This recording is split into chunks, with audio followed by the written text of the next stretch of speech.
sold for sex. It's definitely not something that a woman or a girl walks right into. Sex trafficking victims speak out. They would have traded my life to protect their own lives. And get some much-needed help.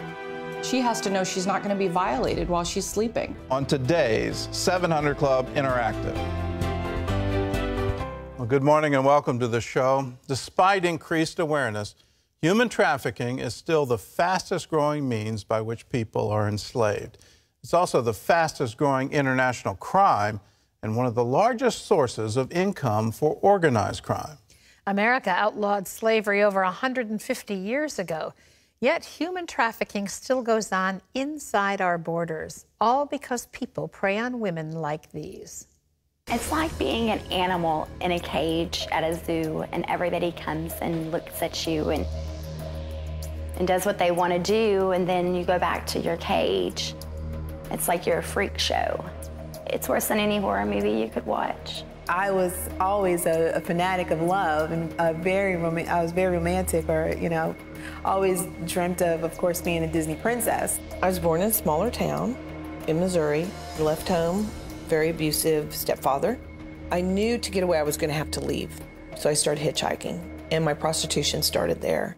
I just thought I was good for one thing. I did so much drinking and drugging that anytime I had a memory or a nightmare, I shoved a next needle in my arm. Then I was just really guarded. I didn't trust anybody, whether it was a man or a woman. I just didn't trust anybody. It's definitely not something that a woman or a girl walks right into. They pulled me out of the car by my hair, and I stood there, and we were in like it seemed to be like the inner city, Detroit, and it was a nasty motel. I couldn't see the bed, I couldn't see the dresser because there were so many guys in there. I remember laying there and thinking, I want my mommy. And I go, oh no, I could never do that, you know. And he says to me, well, he said, how many people have you had sex with so far? What makes you different than anyone who's working? Through the truck drivers, I was doing whatever I had to survive, trading sex for a place to stay, for food. Emotionally, you feel trapped. Find yourself being different people in order to cope with what's going on. It went on off and on for about 2 years. It probably was three times a week, 3-4 hours at a time. Never less than 2 people a night. I was a robot. If I was to do one sexual act, if that's what he wanted, then that's what I had to do. And you don't get a chance to say no. You just, you do it. Sometimes the man will just hold you, and sometimes he will beat you and torture you. It's his own discretion. You're his property. It was a very, very dark time. I can remember just moaning out to God to let me die. Just please, I wanted to die. You just become so much of a shell, like you're just walking around like I had no feelings. I didn't know whether I should be loved. I didn't understand what most people understand about love and a good life and what's right and wrong. And I didn't even know half the things I was doing was wrong. I didn't live. I was sucking air, but I was not alive. I was dead on the inside. I'm in this pit, right? And I yell out to God and I go, where are you? Where are you? And I'm just crying, and I just start walking because I don't know where I'm going. And I have nothing. I have no money. I have nothing. But God just kept on talking to me, and he was calling me, and he told me, if you'll come to me, I will take everything, and I will give you beauty for ashes. And I didn't think it was possible. I asked him one question, where were you, God? If you're there, if you're really talking to me, where were you through all of this? And he said, I was carrying you because you're my daughter. I began to really give my heart to God. It was such a long process of trusting again because of everything that had happened in my life. And I sat outside, and it was a thunderstorm, and And I said, God, if you're real, I've given it all to you, and I will serve you the rest of my life, but please take this addiction away. Take my life and change it, and I'll do anything, because I don't know that I can do it without you. God just spoke into my spirit and told me, I'm going to bring you out. And I looked at the mud and saw the rain coming down, and it was getting the mud off of me.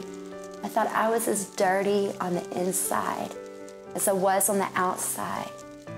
And as I saw the rain coming down cleaning me, it was like Jesus was making everything on the inside brand new. Just a complete transformation.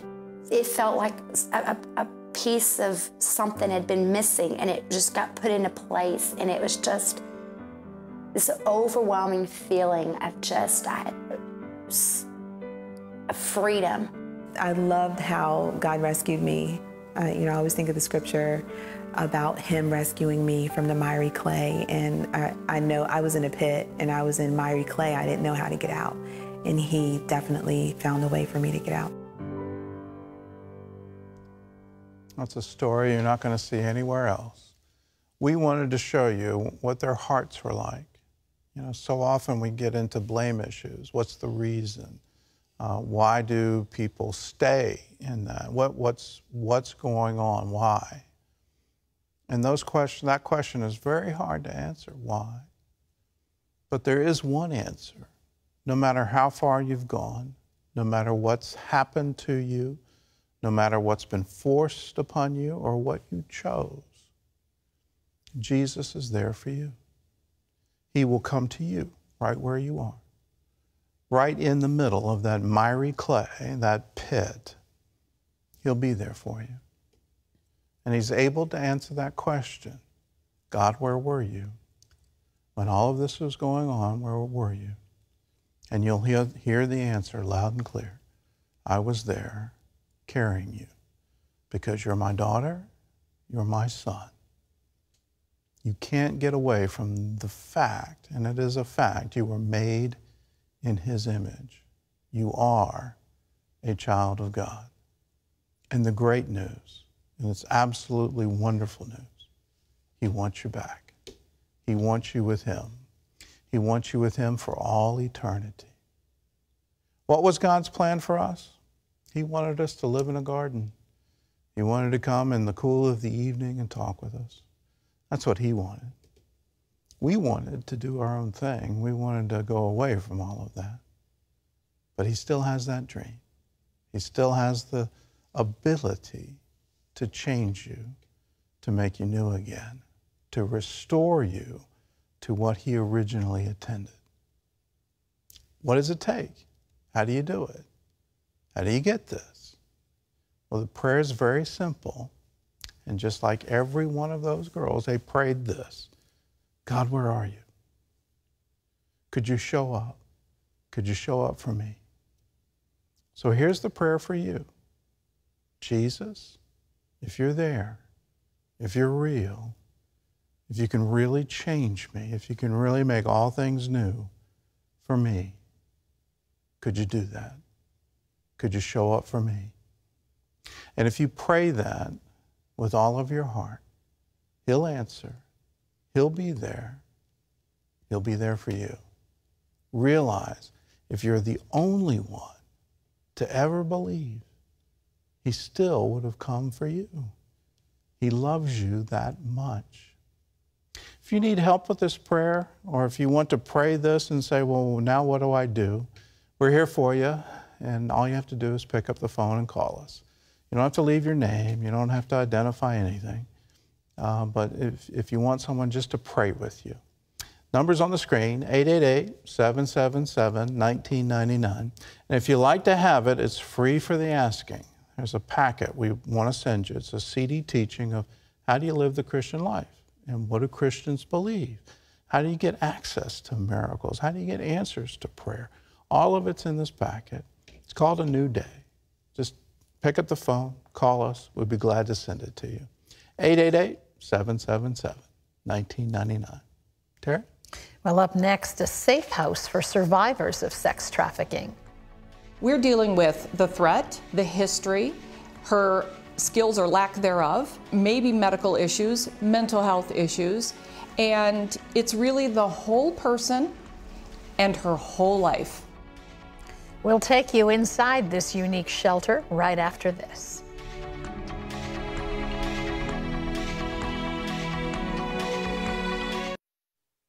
Women and children are sexually trafficked every year right here in America. Yet only 50 or so shelters exist to help those rescued. These survivors need support to recover from the complex traumas that they've suffered. And as Heather Sells report, that challenge is huge and expensive. For 13 years, sex traffickers tricked, manipulated, and sold Hannah. She endured until it became clear they might kill her.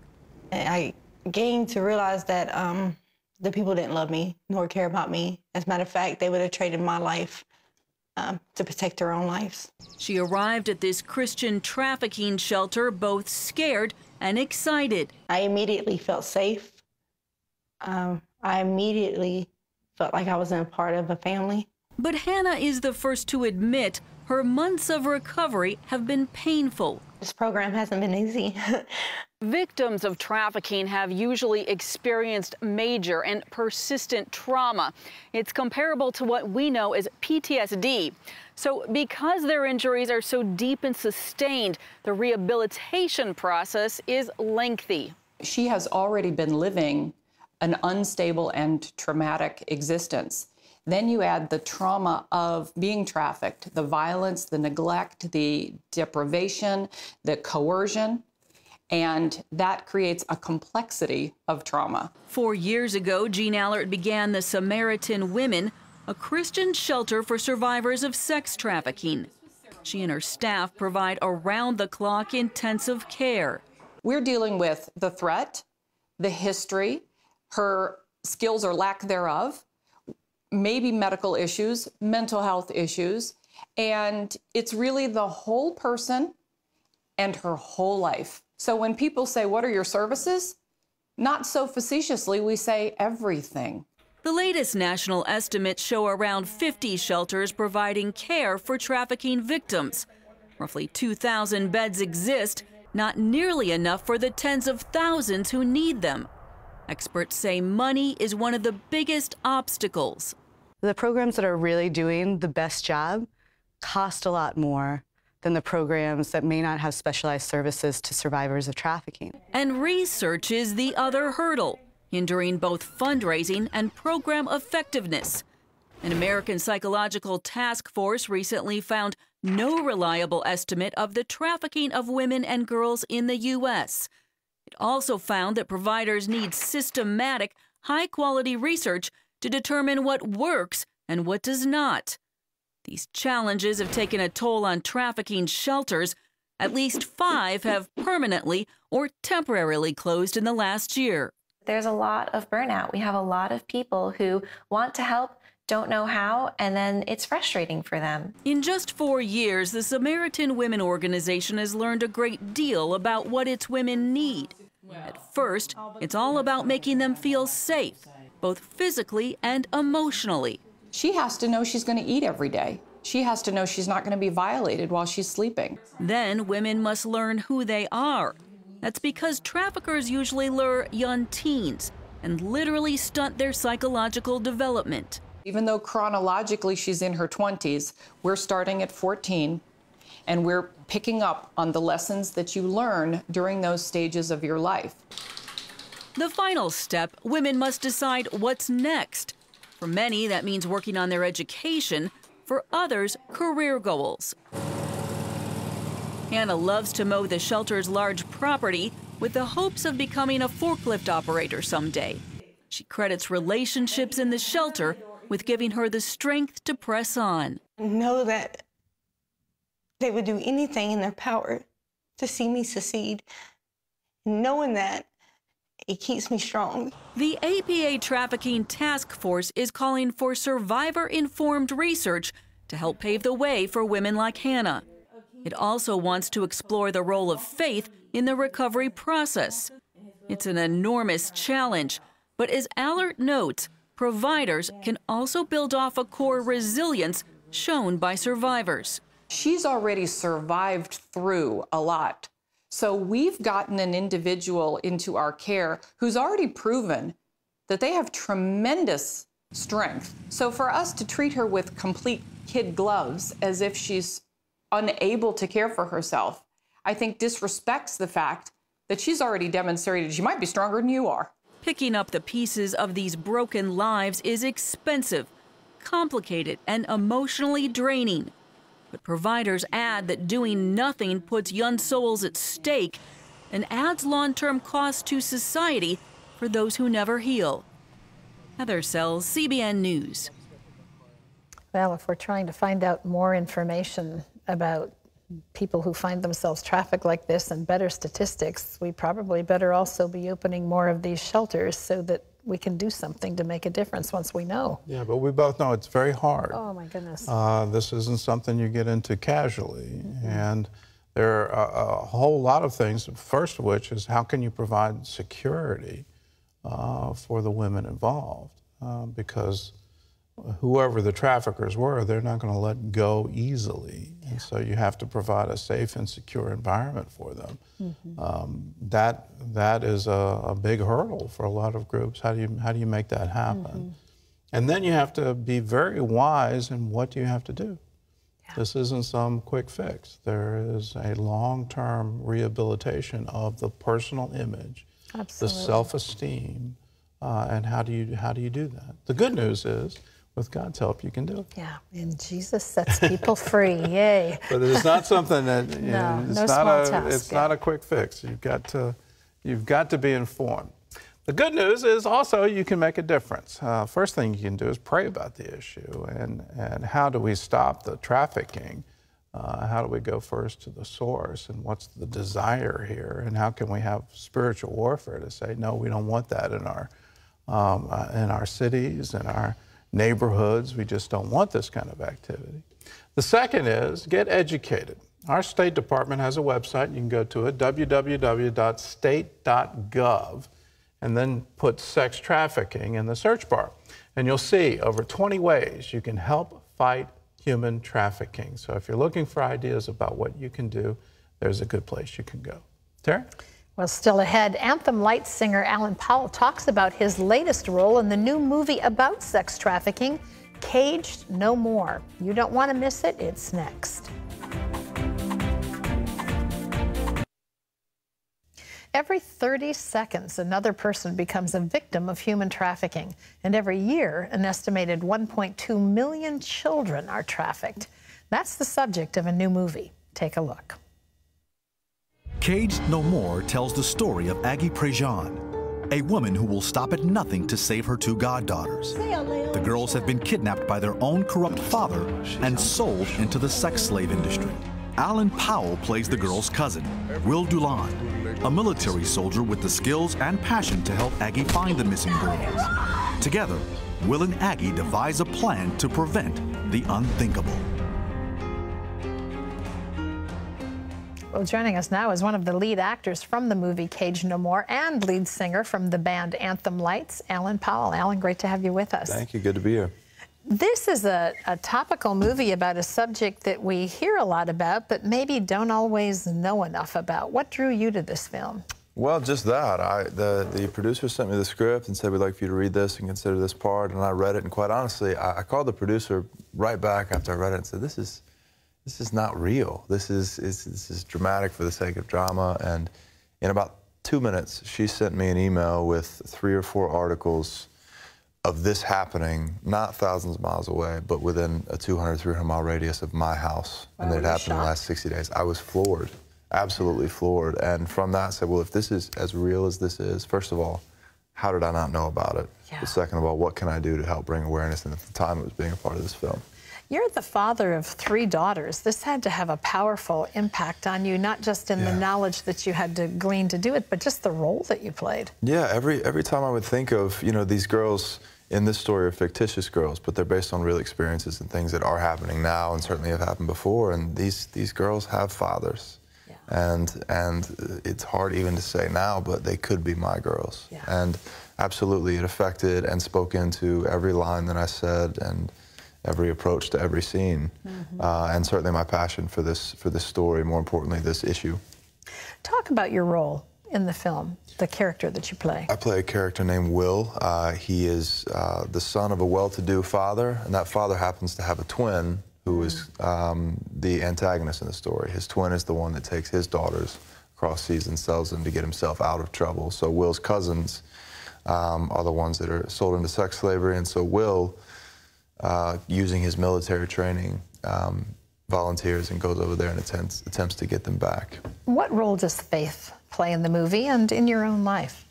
In the movie, it plays a heavy role. The lead character, played by Loretta Devine, who's fantastic, holds fast to this promise that she believes God has given her, that He's going to deliver her girls back to her.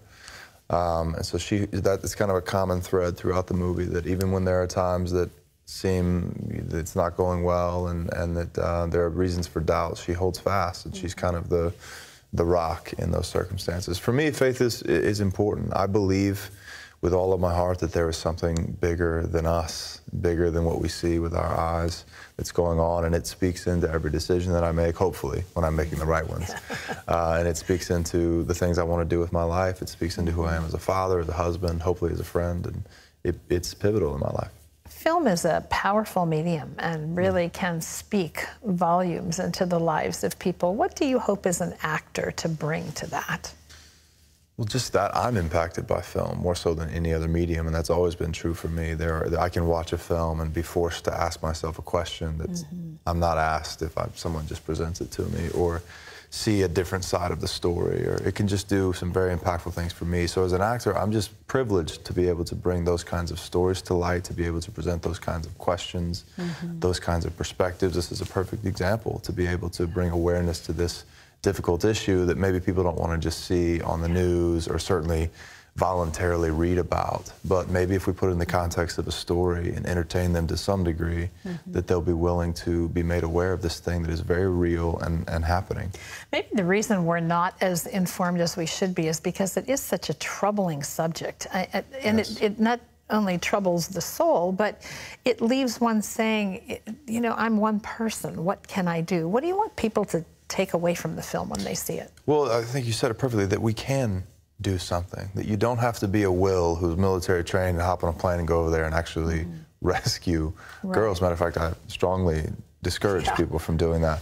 But there are hundreds and hundreds of organizations here in the States, and I'd be willing to guess, whoever's watching, right down the road from you, that you can support, that you can get involved with, that are specifically having an impact on this issue. And even on a more personal level, just being aware of what's going on around you, because this is happening at your local mall, this is happening at your grocery store, this is happening, unfortunately, right down the street from us. So being aware that it is a problem, keeping your eyes out, certainly guarding your own children, looking out, being aware of the kinds of things that are happening is really all that we can do, but is incredibly important.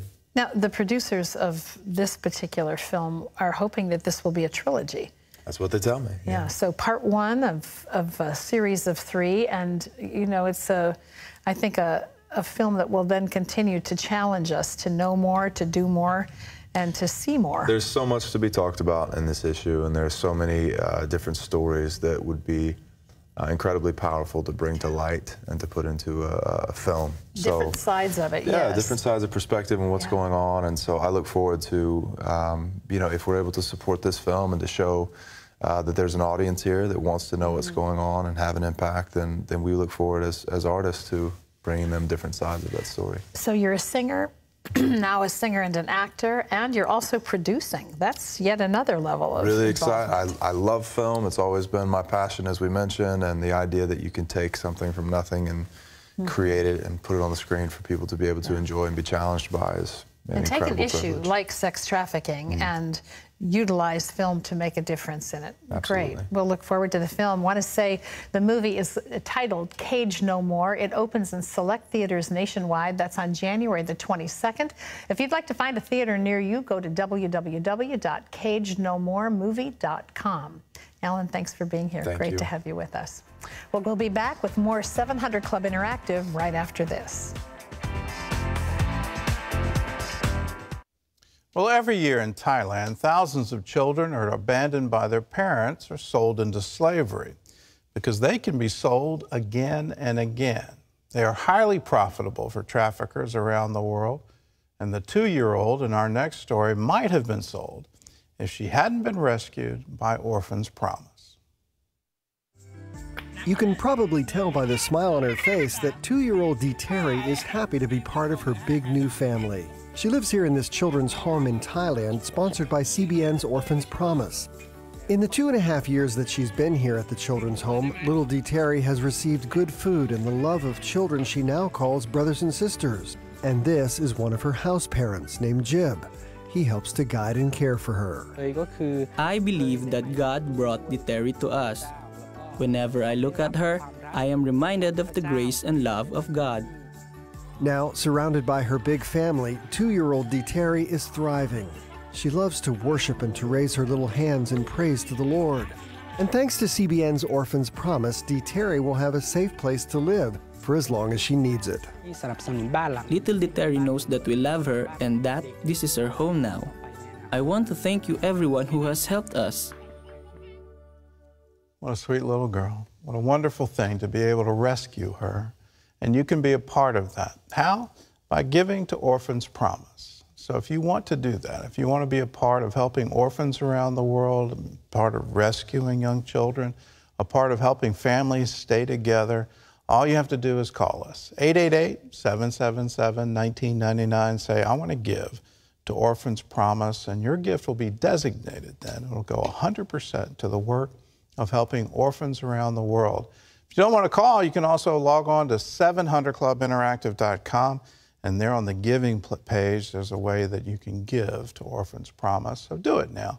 Don't delay. If you've been moved by today's show, want to say, I want to do something, here's something very tangible you can do. You can give. Call us, 888-777-1999. We leave you this word from Isaiah, where God tells us to learn to do good, seek justice, help the oppressed. That's his commandment to us today, and may we follow it, and may we learn to do good. God bless you.